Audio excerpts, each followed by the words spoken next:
नेमकं काय झालेलं आहे? काहीशी पॅनिक सिच्युएशन जी आहे ती निर्माण झाली आहे, लोकांना आत सोडलं जात नाही. इन ऑर्बिटच्या ऑफिशियल साईटवर मेल आलेला आहे की इन ऑर्बिटच्या स्टोअरमध्ये बॉम्ब ठेवला गेलेला आहे.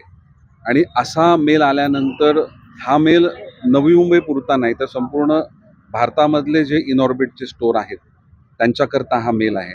आणि असा मेल आल्यानंतर पूर्ण मॉल व्हॅकंट करणं आणि व्हॅकंट केल्यानंतर सर्व मॉलची तपासणी करणं आणि कुठे बॉम्ब ठेवला आहे का हे शोधण्याची प्राथमिकता ही पोलीस डिपार्टमेंट किंबहुना बॉम्ब शोध पथकाकडून ही पूर्ण प्रक्रिया पूर्ण करण्याची गरज असते. आणि म्हणून सर्व जे ग्राहक आहेत किंबहुना मॉलमध्ये असणारे नागरिक आहेत त्यांना बाहेर काढण्यात आलेलं आहे, स्टाफला बाहेर काढण्यात आलेलं आहे.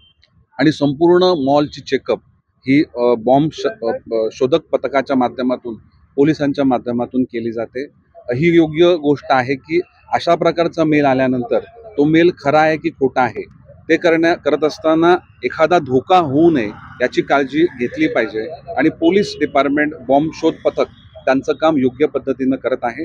नागरिकांना या आलेल्या मेल करता आणि या निर्माण झालेली परिस्थिती याला सपोर्ट केला पाहिजे. जिथपर्यंत पोलिसांची खातरजमा होत नाही, या ठिकाणी कोणत्याही प्रकारचा बॉम्ब नाही, तिथपर्यंत आपण जास्त करून या मॉलच्या लांब राहणं आणि पोलिसांना आणि बॉम्ब शोध पथकाला त्याचं काम करून देणं हीच गोष्ट या ठिकाणी योग्य ठरेल. साधारण किती वेळापासून म्हणजे हा मेल हा सर्व म्हणजे भारतामधील सर्वच मॉल करता गेला, त्यामुळे 100% खात्री करून घेणं हे गरजेचं आहे. आणि पोलिसांचं काम बऱ्या अंशी पूर्ण झालेलं आहे. मला वाटतं अजून 1-2 तास त्याला लागतील आणि पोलिसांना त्यांचं काम करून देण्याकरता त्यांना पुरेसा वेळ आपण देखील दिला पाहिजे.